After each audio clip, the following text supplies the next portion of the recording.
গতকাল আমরা রাত আনুমানিক 11টা নাগাদ মেটার মাধ্যমে আমাদের ট্রাইব্যুনালের চেয়ারম্যান স্যারের যে আনঅথরাইজড অ্যাক্সেস হয়েছিল ফেসবুকের, সেটিকে আমরা সফলতার সাথে পুনরুদ্ধার করতে পেরেছি। এবং পাশাপাশি ফেসবুককে আমরা চিঠি দিয়েছি কারা কিভাবে কোন আইপি অ্যাড্রেস থেকে আনঅথরাইজড অ্যাক্সেস হয়েছে তার তালিকা প্রদানের জন্য। তারা ন্যাচারালি এটার জন্য 15 দিন সময় নেই। তো সেই তালিকাটা পেলে পরে পরবর্তীতে আমরা প্রয়োজনীয় ব্যবস্থা গ্রহণ করব হ্যাকারের গ্রেফতারের ব্যাপারে। তার তথ্য তো পেয়েছেন? জি, তার লোকেশন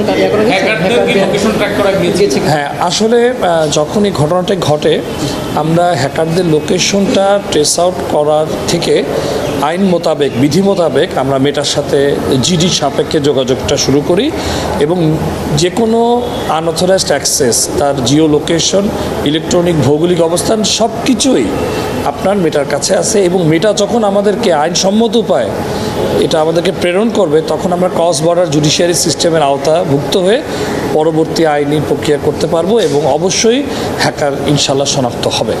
আপনারা কি প্রাথমিকভাবে পেয়েছেন আইপি অ্যাড্রেসটি বাংলাদেশে হয়েছে কিনা বা কোন জায়গা থেকে? না, আমরা পাইনি। এই কারণেই আমরা আসলে মূলত পুরো বিষয়টি বিটিআরসির মাধ্যমে মেটার সাথে যোগাযোগটা আমরা করেছি এবং আমরা মূলত অফিসিয়ালি এই আইপি অ্যাড্রেসটা কী ছিল সেটা আমরা প্রকাশ করতে চাই, যেহেতু একটি আইনি প্রক্রিয়াধীন বিষয়। সুতরাং মেটার কাছ থেকে আইনসম্মত উপায়ে যে আইপি অ্যাড্রেসটি আমরা পাবো সে বিষয়ে আমরা কথা বললে বরং এটা সঠিক হবে বলে আমি মনে করি। হানিফ ভাই সাউন্ড নাই।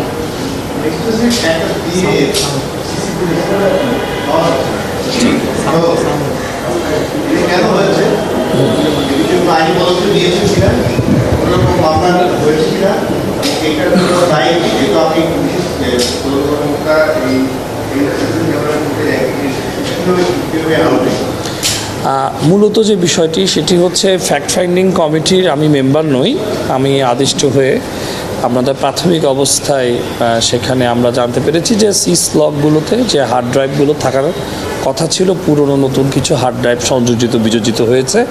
এটা তদন্তাধীন বিষয়। তো এটা আমরা ফ্যাক্ট ফাইন্ডিং কমিটিকে অবহিত করেছি। ফ্যাক্ট ফাইন্ডিং কমিটি থেকে বাকি ব্যবস্থাগুলো গ্রহণ করা হবে। না, এটা সম্পূর্ণ ফ্যাক্ট ফাইন্ডিং কমিটি রিকমেন্ডেশন করবে পরবর্তী বিষয়ে।